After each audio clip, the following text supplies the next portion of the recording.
Tẹ́ ẹ̀ bá gbàgbé pé ó ti tó bí ọjọ́ mélòó kan sẹ́yìn tí ẹ̀ka iléeṣẹ́ ọlọ́pàá tó ń gbógun ti ìjínigbé ìyẹn Anti-Kidnapping Squad nípínlẹ̀ Ògùn ti ń ṣiṣẹ́ takuntakun láti rí wípé wọ́n ṣàwárí àwọn ọ̀bàyéjẹ́ ẹ̀dá ẹni bí Bàyéjé tí wọ́n wà nídìí bí àwọn èèyàn ṣe ń sọnù tí wọ́n sì ń pòórá nílùú Ìjẹ̀bú Igbó, tí ọwọ́ sì tẹ díẹ̀ lára wọn. Ṣáájú lọ́wọ́ tẹ 4 lára àwọn ọ̀bàyéjẹ́ náà àti ọ̀gọ̀rọ̀ wọn mìíràn tí wọ́n jọ kópa nínú ìjínigbé náà.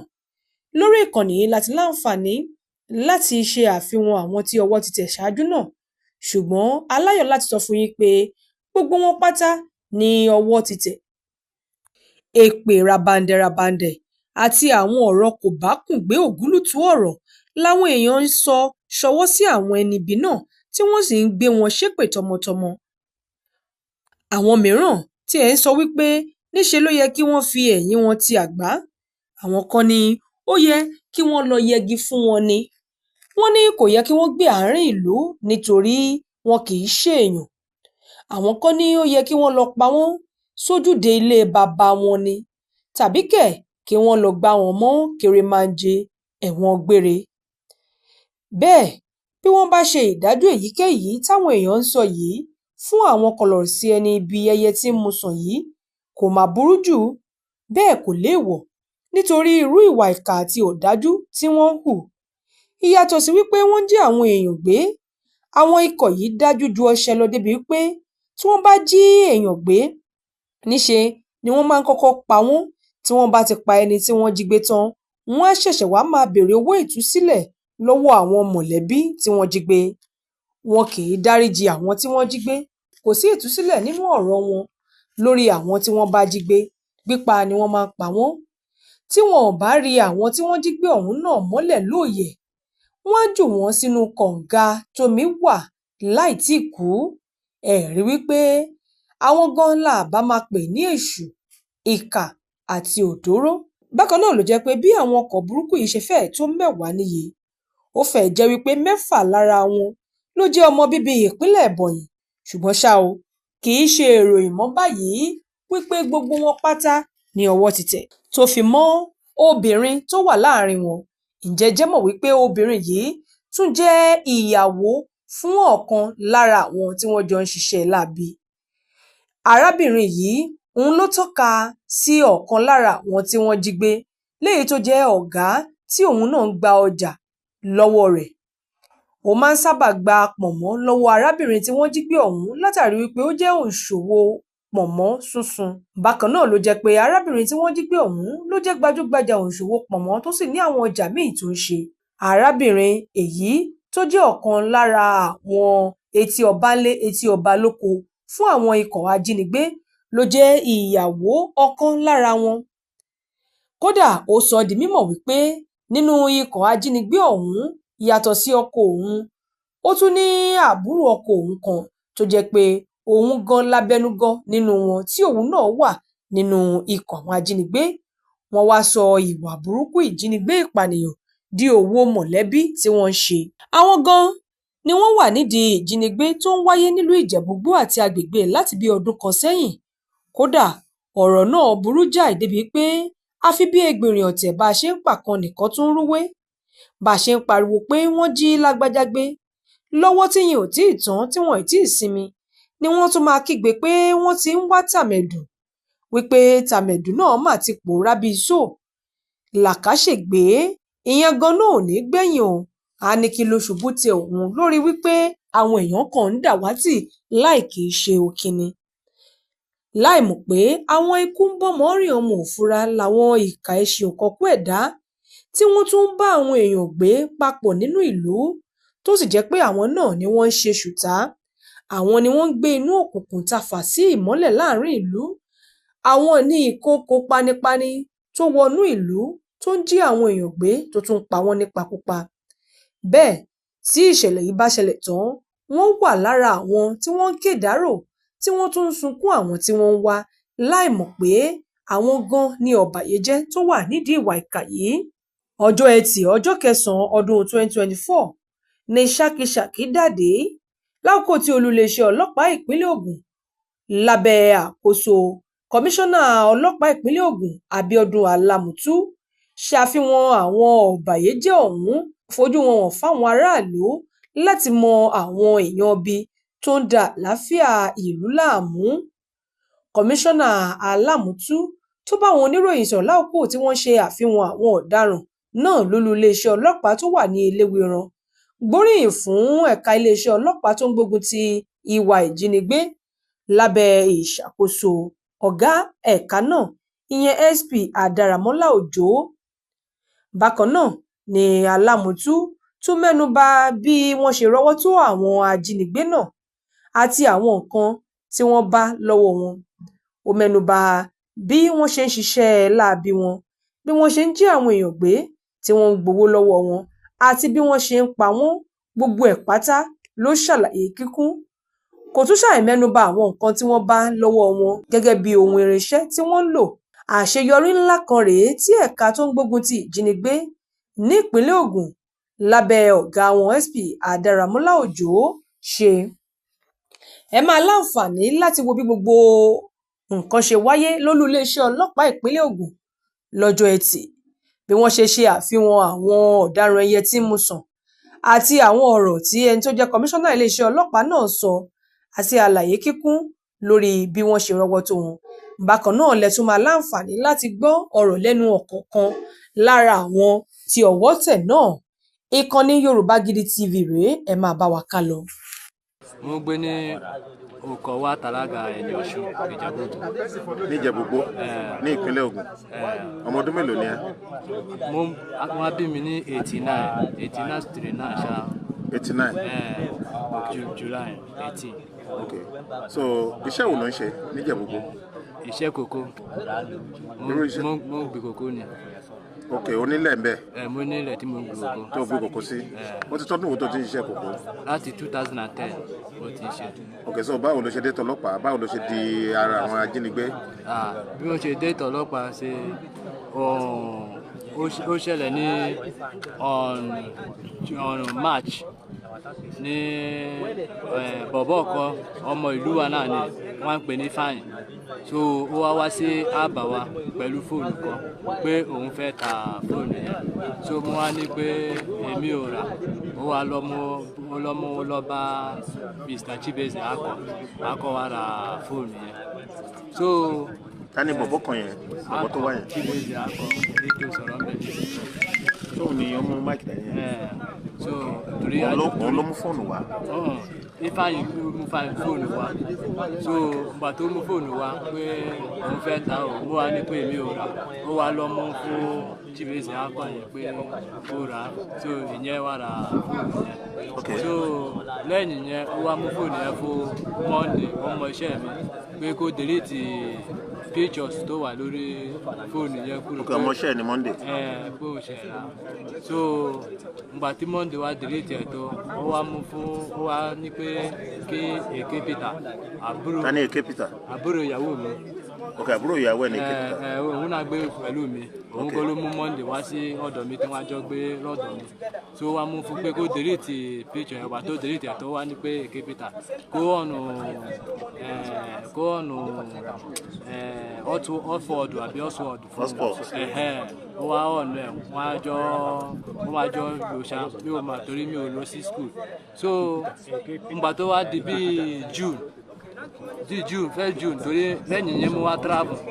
Ìgbà tí mo wá dé bíi June mo dé bíi òní ó wá di àárọ̀ kejì mo wá rí àwọn abidjan. Ìgbà tí wọ́n á dé ọ̀dọ̀ mi wọ́n á ní pé Peter ńkọ́ wọ́n á ní pé kò sí ilé. Wọ́n á ní pé ọba ní pé fẹ́ rí mi pẹ̀lú àwọn bọ́ọ̀sì tó wà lọ́dọ̀ mi. Wọ́n á mú èmi àti Monday.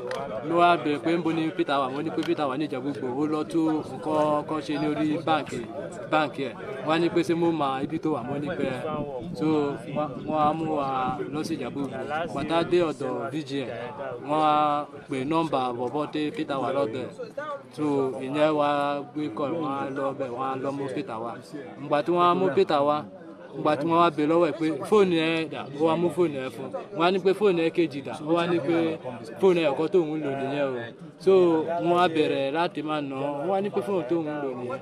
Ìgbà tó yá wọ́n á mú ibi tí wọ́n á jọ ṣe Oxford yẹn wọ́n á mú fi hàn ó wá ní pé tó bá sọ pé ìyẹn pé Monday Paul ló wá ní kó ń ṣe Oxford fóònù o pé so wọ́n á bẹ̀rẹ̀ lọ́wọ́ Monday Paul ní pé òótọ́ ni pé ta ló ní fóònù yẹn ó wá ní pé akọ̀ ló mú fóònù pé kóun delete picture tó wà lórí ẹ̀ tóun fi ní kí Peter kó ọ̀nà Oxford fóònù so bí mo ṣe jẹ́ nìyẹn o bí mo ṣe débẹ̀ nìyẹn. ó sọ ọmọọṣẹ́ ní gbogbo àwọn tí wọ́n bá wọn delete nǹkan ní orí fóònù tí àwọn adigunjalè tà.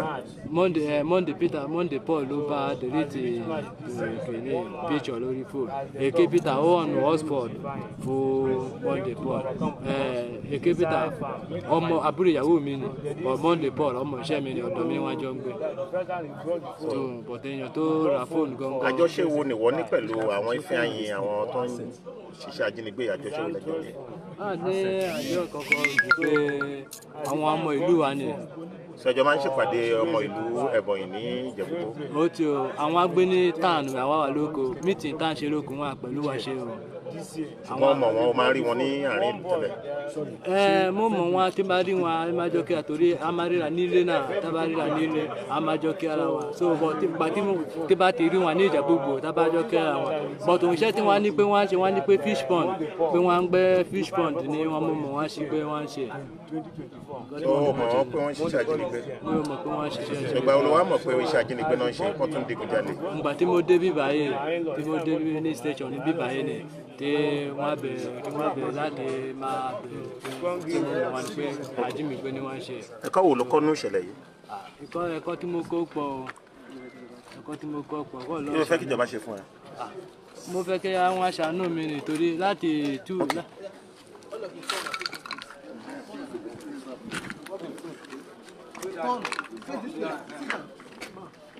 Apani wá bẹ̀rẹ̀ pé owó kí ló fún mi wá sọ pé ọ̀dọ̀ alájà àti mo mọ̀nà pé òun lọ́rọ́ tí mo ṣe pariwo ní pé ká mọ̀. náà ẹ sọ yẹn sókè ẹ sọ àárín yẹn sókè ìgbà tẹ rí fẹ́yìn ẹbí léèrè pé owó kí ló fún yín ó wá sọ fún yín pé òun lọ́rọ́ bí wọ́n sọ pé àkánú sọ fún mi pé òun lọ digunjalè ní ọ̀dọ̀ alájà tẹ júwe. mo wá ní pé ká mo mọ̀ pé nǹkan tó fẹ́ ṣe nìyẹn pé mi ò ní mú lọ síbẹ̀ pé nǹkan tó ṣe yẹn pé kò dà ṣáwa ní pé kí n má pariwo sí ìta tó gbà tí ọ̀rọ̀ jáde nísìnyí tó ní kọ́ lọ mú mi wá pé kọ́ lọ mú mi wá pé ìgbà tí wọ́n dé police station ni wọ́n sọ pé ìgbà tó bẹ́ẹ̀ lọ pé báwo lọ ṣe mọ ọ̀dọ̀ alájà yẹn tó wá dárúkọ mi pé ìmọ̀ lóun lọ síbẹ̀ lọ́ fi ní kọ́ lọ mú mi àgbà tó wọ̀nyí dẹ̀ ṣẹlẹ̀ kémi ò sá lọ síbi kọ̀ọ̀kan. Ogun State lọ bí mi sí àmọ́ àkúrò lógun State ní 212 mo wá gbà tí aṣáwà ń village nǹkan wà lọ́mọ fún wa ní ọdún tó kọjá ara mẹ́rin mi ò yá so bí mo ṣe meet ọ̀rẹ́ mi ọmọ àdúgbò kan náà tó ń jẹ́ Peter mo ṣe lè Peter mo wá explain fún Peter wa ní ọkàn tí òun ṣe iṣẹ́ oko kòkó gbọ́ bóyá mo lè ṣe mo ní mo lè ṣe anything kí tó as far as wọ́n sanwó pé kó tí ó jẹ́ illegal oníbẹ̀ ni gbọ́ ọkàn tí òun ni ó dẹ̀ sọ fún mi pé yọtọ́ máa sọ fún mi ní tó bá di December 200,000 ó dẹ̀ máa fún mi lóúnjẹ máa dẹ̀ máa lọ sóko lójoojúmọ́ èmi náà dẹ̀ gbà ó dẹ̀ mú mi lọ bá ọkọ àǹtí ẹ̀ dẹ̀ bá mi sọ̀rọ̀ mo ní mo lè ṣe ìgbà tí mo wà lọ́dọ̀ ọ̀gá mi ìjọ̀fọ́ tí mo bá ṣe oko kòkó tí mo ti oko dé nílọ̀lẹ́ ọjọ́ kan ó ní ọ̀rẹ́ ẹ̀ tó jẹ́ chibeze eléyìí nísìn ó mú fóònù wá bá mi níbi tá a ti ń jẹun èmi àti ìjọ̀fọ́ àti ọ̀rẹ́ mi tó ń jẹ́ Peter àti ìyàwó ọ̀gá mi ó ní kí n bọ́ òun delete nǹkan lórí ẹ̀ ń pẹ́ òun àti ọ̀gá mi wọ́n lọ wedding tó lé ní bàbá kan tí ọmọ ẹ̀ ṣe wedding ládùúgbò wa tó fún wọn ní invitation ní táwọn bá dé ní Saturday òun á gba fóònù ẹ̀ padà bí mo ṣe bá delete gbogbo nǹkan tó wà lórí fóònù ẹ̀ ò sí ń password already wọ́n ti already flash fóònù yẹn mo dẹ̀ bá delete àwọn pictures àtàwọn app mo wá ní kí ọ̀rẹ́ mi Peter kó bá mi tan hotspot kí n lè login Facebook account tèmi náà kí n check àwọn nǹkan tó lé mi ò ní Android phone mo ti pẹ́ tí mo ti lo Android phone. Android phone ni phone yẹn Oppo bí mo ṣe bá bí mo ṣe delete gbogbo nǹkan yẹn tán mo wá ní kí Peter tan hotspot Peter wá tan hotspot fún mi tí mo fi wọ Facebook so hotspot Peter yẹn tí Peter connect mọ́ fóònù yẹn ni wọ́n wá tíráàkì tó wá mú Peter pé fóònù tó tan hotspot fún un dà ó wá ní àgbóhùn kọ́ lóun ní fóònù pé mi ni mo mú wá o wọ́n dẹ̀ mú èmi mo ní èmi kọ́ ni mo ní fóònù pé Mr. Chibeze ló fún mi kí n bọ́ òun delete nǹkan tó dẹ̀ jẹ́ eléyìí ó ṣe mú òun náà nìyẹn. ok so ìwọ̀nba ipa tí wọ́n kó nù ẹ̀ nìyẹn bẹ́ẹ̀ wọ́n ní ẹ̀yìn àtàwọn adigunjalè yẹn àwọn ajínigbé yẹn jọ ń ṣiṣẹ́ ni. Irọ́ mi ò mọ̀ wọ́n rí tẹ́lẹ̀. Peter ló jẹ́ kí n mọ ìjọ̀fọ́ nìkan ni mo mọ̀. Ọ̀tọ̀ yẹ kí n mọ eléyìí náà ni pé àdúgbò kan náà ni àjọ ń gbé tóun náà ń ṣiṣẹ́ oko. Mi ò mọ àwọn tó kù. O mọ̀ wọ́n mọ̀. We recall that on 29th of July 2024, the command paraded two confessed kidnappers, Shukuma Bartolome and Igwe Monday, who led operatives of the command to a forest in Ijebu-Igbo, where the remains of their victims were buried in a shallow grave. During the briefing, I did say that it was a 7-man gang and that the other 5 members of the gang are on the run. I am indeed excited to announce to you that they have all been arrested and have all made confessional statements. The sophistication and pattern of their modus operandi will be clearly highlighted for a better understanding of the sequences of their year-long reign of terror in Ijebu-Igbo axis of the state. On 28 July 2023, at about 0100 hours, at Ojowo area of Ijebu-Igbo, Ogun State, 4 armed men invaded the house of one Rahim Assis and robbed him and his wife, one Rahim Afolashade, of their valuables. The armed men later went to another house belonging to one Oluwashin Owuru Samuel and shot him with a gun through the window before they have access to his house and robbed him of his POS machine, recharge cards, and cash and other valuables. The armed robbers left the victim in his pool of blood. Oluwashin Owuru Samuel was later taken to Babcock University Hospital for medical attention, but he died on 4th August 2023 at the hospital. His corpse was deposited at the morgue for autopsy. On 2nd October 2023, at about 0130 hours at Egbe area, Oke Super, Ijebu-Igbo, Ogun State, the same gang stormed the house of Adegbenga Adeniro, male, and kidnapped his daughter, one Elizabeth Adeniro, aged 17 years, to an unknown destination. The kidnappers later collected the sum of 3,100,000 naira as ransom through the money point account belonging to late Oluwashin Owuru Samuel that was shot earlier at his residence. The kidnappers refused to release the victim after the payment of the ransom. They eventually killed her and dropped her corpse into a well at Okeagbo, Ijebu-Igbo. Still on 11th November 2023, at about 22:10 hours, the same gang invaded the house of the traditional ruler of Aparaki Ijebu, one Professor Julius Niyi Benedict, male, and robbed him and his wife, one Abigail Olubomi, of their phones and other valuables. They shot at the traditional ruler and kidnapped his wife to an unknown destination. They transferred the sum of 15,050 naira from the account of the kidnapped victim to the money point account of late Oluwashin Owuru. The kidnappers later tied down the victim and abandoned her inside the forest. The kidnapped victim eventually escaped unhurt and reunited with her family. Still on 23rd November 2023, at about 21:30 hours, behind Abusie Dumari Academy School, Ijebu-Igbo, Ogun State, the same gang kidnapped one Ugoyemi Femi at his residence and took him to an unknown destination. The kidnappers did video recording of the victim and forwarded it to his family, demanding for ransom. The kidnappers collected a sum of 3 million naira as ransom through same money point account belonging to late Oluwaseun Samuel.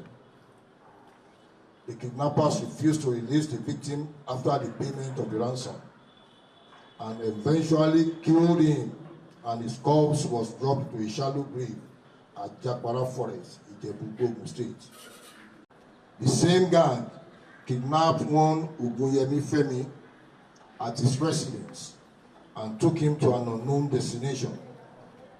The kidnappers did video recording of the victim and forwarded it to his family, demanding for ransom. The kidnappers collected a sum of 3 million naira as ransom through same money point account belonging to late Oluwaseun Samuel. The kidnappers refused to release the victim after the payment of the ransom and eventually killed him, and his corpse was dropped to a shallow grave at Jakpara Forest, Ijebu State, but the corpse has been recovered. Again, on 27th February 2024, at about 20:44 hours, one Kehinde Temitayo was about entering his house at Surulere, Ipojo Golden Estate, Ijebu, Ogun State, when 4 armed men of same gang intercepted him at the gate. The armed men escorted him to his room, robbed him and his wife, one Mojisola Adidayo, female, of their mobile phones and other valuables worth 1,069,000 naira. The armed men later abducted the complainant to an unknown destination and threw him into the well at Imokwe Forest in Ogun State. After doing a short video recording of him at gunpoint, compelling him to tell his family to pay a ransom of 10 million naira. The armed men forwarded the video recording to the victim's family to coerce them to pay the ransom. The victim crawled out of the well and escaped miraculously. On 1st March 2024 at about 20:14 hours, Mojisola Adidayo, female, received a notification from Facebook through her email that her password was just reset using a particular phone number on a black Android phone that was earlier stolen by the armed men that kidnapped the husband. Still on 12th March 2024, at about 22:45 hours, one Oladokun Matthew, male, and his wife, one Oladokun Bolanle, together with their 5 children, arrived at their residence at Apani Street, Ijebu, Ogun State, and 5 armed men attacked them. The armed men robbed them of their valuables and kidnapped his wife, one Oladokun Bolanle, to an unknown destination. The kidnappers later collected ransom, but refused to release the victim. In their usual pattern, the victim was killed and her corpse was dropped in shallow grave at Ijebu. Her remains has, however, been recovered and released to the family. As it stands, the perpetrators have succeeded in killing 2 persons. One, late Elizabeth Adelaja Adenino, aged 17 years, and late Oladokun Bolanle, female. Presently, we have 8 suspects with us. With the addition of the 2 earlier arrested, altogether we have 10 suspects. And exhibits recovered include 1 blue Techno Camon phone and 3 expended cartridges. Following a conclusive investigation, all suspects being paraded will be charged to court for prosecution. Thank you. Any questions?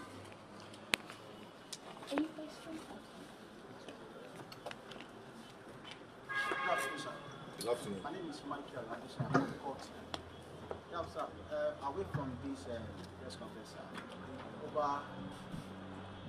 Come again? Away from this press briefing, sir. I want to ask, just want to confirm whether the command has arrested some suspects as regards court clashes within the state. That is always that's a continuous exercise. We are always on their trail. In the last few weeks, you will recall that one ugly incident happened, a court-related killing happened, and 4 suspects were arrested.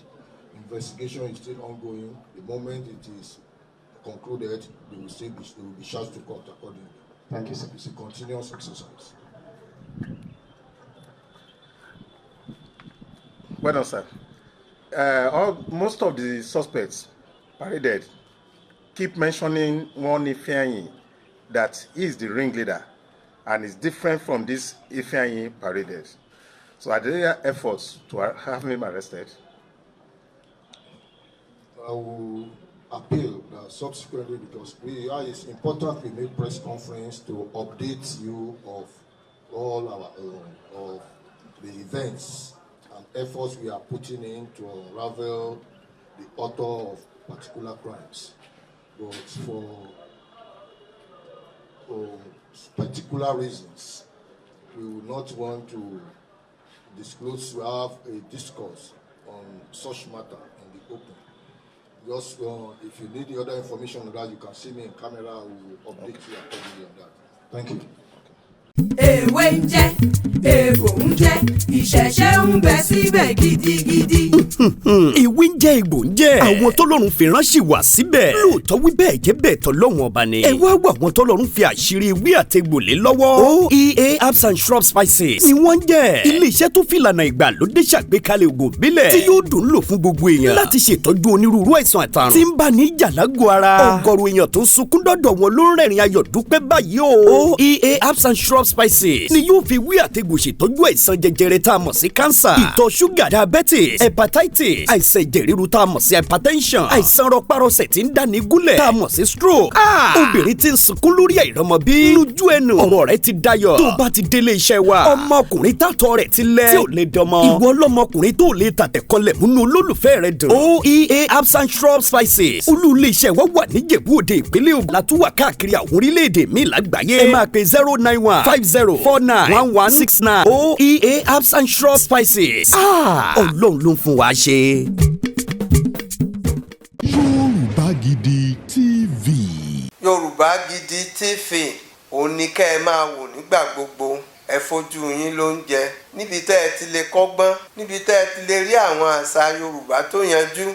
Yorùbá Gidi TV òun ló mú ètò rere wálé ayé, níbi tẹ́ ẹ gbé fẹ́ kọ́gbọ́n, níbi tẹ́ ẹ gbé fẹ́ kọrin. Yorùbá Gidi TV òun ló ń pè yín kẹ́ ẹ máa wò nígbà gbogbo. Yorùbá Gidi TV.